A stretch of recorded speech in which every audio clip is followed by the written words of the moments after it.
हम लोग इलास्ट्रेशन 8 करेंगे।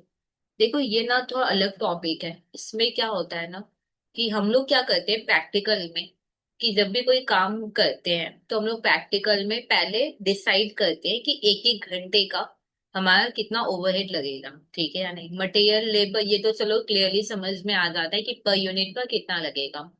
हम लोग क्या करते हैं ना कि स्टार्टिंग में ही डिसाइड कर लेते हैं कि एक एक घंटे का ओवरहेड कितना लग रहा है, ठीक है।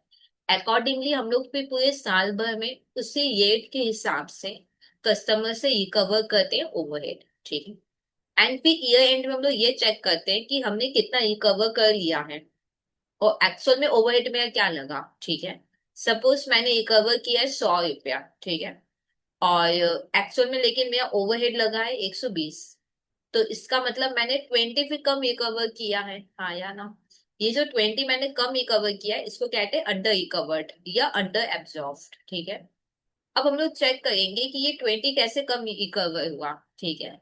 अब इसका भी दो रीजन हो सकता है। एक तो सिंपल है कि पॉलिसी हम लोग ने ठीक से नहीं फॉर्मुलेट किया, हमने ठीक से ओवरहेड रेट डिसाइड नहीं किया, हमारी इनएफिशिएंसी आ गई बोल के ओवरहेड रेट ठीक से डिसाइड नहीं हुआ, ठीक है। सेकेंडली क्या हो सकता है कि जब हम लोग काम करना स्टार्ट किए तो प्रैक्टिकल में material cost, labour cost, indirect material cost, क्योंकि ओवरहेड में तो इनडायरेक्ट आता है ना, तो indirect material cost, indirect labour cost ये इंक्रीज हो गए, जिसकी वजह से हम कम रिकवर कर पाए। अगर हमारे इनएफिशिएंसी की वजह से हुआ है देन जितना भी लॉस हुआ है वो जाएगा पीएल में। और अगर मान लो इनडायरेक्ट मटेरियल कॉस्ट या इनडायरेक्ट लेबर ये सब इंक्रीज हो गए ड्यूरिंग द ईयर, हाँ या ना, तो जितने भी यूनिट्स बने होंगे उनमें ये एलोकेट कर दिया जाएगा, ठीक है। तो चलो स्टार्ट करते हैं। टोटल ओवरहेड यहाँ पे गिवन है। टोटल ओवरहेड मतलब ये वो ओवरहेड है जो हमने इनकर किया है। तो चलो फटाफट लिख लेते हैं। हमने कितना ओवरहेड इनकर किया है, 446380। Taking into account the normal working of the factory, हम लोग ओवरहेड कैसे रिकवर करते हैं। हमने डिसाइड किया है कि एक एक घंटे का हम लोग 1.25 करके रिकवर करेंगे, ठीक है। ओवरहेड एब्जॉर्प्शन रेट या रिकवर रेट बात एक ही है। ओवरहेड एब्जॉर्प्शन रेट या रिकवर रेट एक एक घंटे का हम लोग कितना करके रिकवर करेंगे, 1.25, ठीक है। फिर आगे देखो क्या लिखा है। एक्चुअल में कितना आवर काम हुआ है, इतना 29310। एक्चुअल आवर है 29310 को। देखो हमने स्टार्टिंग में डिसाइड किया था कि एक एक घंटे का हम लोग 1.25 करके रिकवर करेंगे। तो इतना आवर काम हुआ है तो फिर कितना रिकवर किए होंगे, 1.25 इंटू 29310। तो टोटल हमने कितना रिकवर किया है,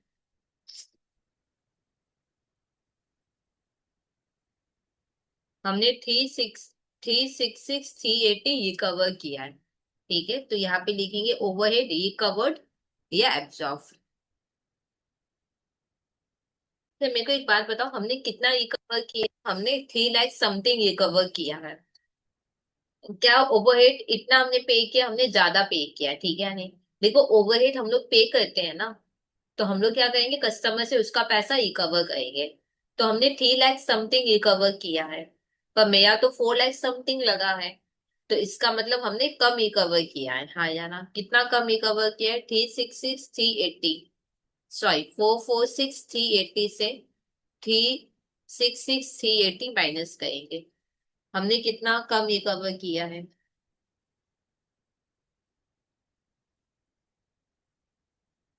446,380, 366,380। हमने 80,000 कम रिकवर किया है, ठीक है। ओवरहेड अंडर रिकवर्ड या अंडर एब्जॉर्ब बात एक ही है। हमने इतना कम रिकवर किया है। हम लोग देखते कि इतना कम क्यों रिकवर हुआ है, ठीक है। 80,000 इतना कम कैसे रिकवर किए हम लोग। State how would you proceed to close the books of account. Assume करो that beside 7,800 unit produced, there were 200 equivalent unit in work in progress. 7800 unit हमने बनाया था, इसके अलावा 200 यूनिट वर्क इन प्रोग्रेस में है। इसको मैं लिख के समझाती हूँ क्या बोल है। ये लोग बोल रहे हैं कि 7800 यूनिट्स हमने बनाया था, लेकिन इसके अलावा 200 यूनिट वर्क इन प्रोग्रेस में है।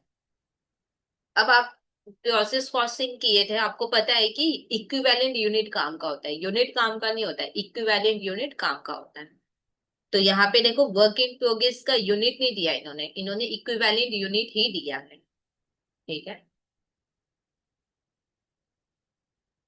अच्छा, इसका इक्विवेलेंट यूनिट क्या होगा? ये तो प्रोड्यूस हो गया, मतलब ये कंप्लीट हो गया, तो इसका इक्विवेलेंट यूनिट यही रहेगा। ठीक है।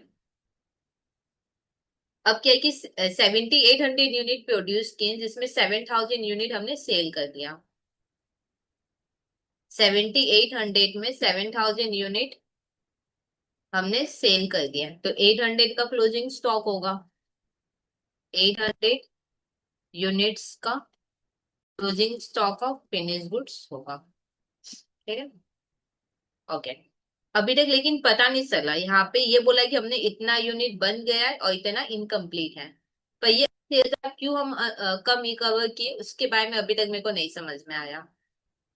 On investigation, it was found that 50% of unabsorbed overhead was on account of increase in the cost of indirect material and indirect labor. देखो 80,000 हमने कम ही कवर किया था ना, उसका 50% होता है 40,000। ये 40,000 हमने क्यों कम ही कवर किया? क्योंकि एक्चुअल में material indirect labour cost increase हो गया, जिसकी वजह से ये हो गया है। और जो रिमेनिंग 40,000 हमने कम ही कवर किया, इसका रीजन क्या है कि फैक्ट्री की इनएफिशिएंसी, मतलब हमारी इनएफिशिएंसी थी कि हमने ओवरहेड रेट ठीक से डिसाइड नहीं किया, मतलब कुछ भी हो पर हमारी इनएफिशिएंसी थी। क्योंकि हमारी इनएफिशिएंसी थी तो 40,000 पीएल में जाएगा और बाद बाकी 40,000 अपोर्शन कर दिया जाएगा। ठीक है, एक बार मैं फिर बोलूं, अगर हमारी इनएफिशिएंसी की वजह से हुआ है, हमारे प्लान पॉलिसी के वजह गलती के वजह से हुआ है, तो वो पीएल में जाएगा। और वही अगर डूइंग द पीरियड अगर कॉस्ट इंक्रीज हो गया है, तो फिर वो जो जो यूनिट्स बने हैं उनमें अपोर्शन कर दिया जाएगा। अब यहाँ पे लिखो amount of under absorbed overhead to be transfer to costing PL. मतलब पीएल का बात करें हम, पीएल में कौन सा जाएगा? जो मेरी गलती की वजह से हुआ है। Transfer to costing PL due to factory inefficiency. ठीक है। कितना होगा? 50%, 80,000 का 50% तो होगा 40,000। ठीक है। जो भी मेरी गलती की वजह से होगा वो पीएल में जाएगा। ठीक है। तो इतना अमाउंट है जो पीएल में जाएगा। अच्छा, पीएल में भी कहा जाएगा, डेबिटेड में जो होगा, तो आप इसको ट्रांसफर टू भी लिख सकते हो। और अगर आपको पता है कि हाँ ये तो पीएल के डेबिट में जा रहा है, तो आप डेबिटेड टू भी लिख सकते हो।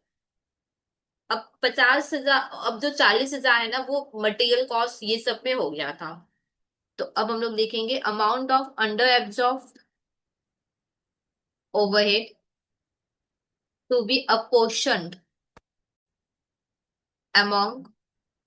किसमें अपोर्शन कर दोगे? किसमें जो भी हुआ है वो किसमें हो जाएगा? एक जो यूनिट सेल हुआ उसमें, that is cost of sales में।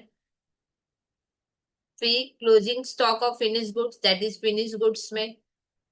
और वर्क इन प्रोग्रेस में हम लोग अपोर्शन करेंगे due to increase in indirect material cost and indirect labour cost. ठीक है। 40,000 करेंगे ना, 80,000 का 50%, दैट इज 40,000। अच्छा, इसके लिए हम लोग एक रेट निकालेंगे, तो इसको पहले कंप्लीट करो। Using supplementary. ठीक है। सप्लीमेंट्री रेट से हम लोग करेंगे। ठीक है। सप्लीमेंट्री रेट निकाल लेते हैं। सप्लीमेंट्री रेट मतलब पर यूनिट डिसाइड कर लेते हैं। देखो ये जो 40,000 है ना, ये हम लोग इन सब में डिवाइड करेंगे, इन सब में अपोर्शन करेंगे। तो हम लोग पर यूनिट निकाल लेते हैं, तो फिर इंटू यूनिट करके निकाल लेंगे। ठीक है। तो लिखेंगे supplementary rate 40,000 divided by units. Units कितना है? 7,800 और 200। 40,000 डिवाइडेड बाई कितना होगा, 8,000,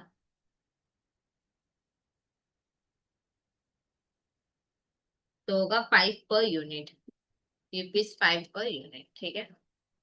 अब कितना कॉस्ट ऑफ सेल में जाएगा, कॉस्ट ऑफ सेल्स में कितना जाएगा, 7,000 इंटू 5, 35,000।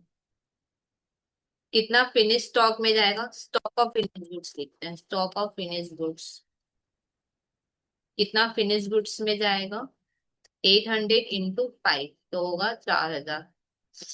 कितना स्टॉक ऑफ विप में जाएगा, 200 इंटू 5, 1,000।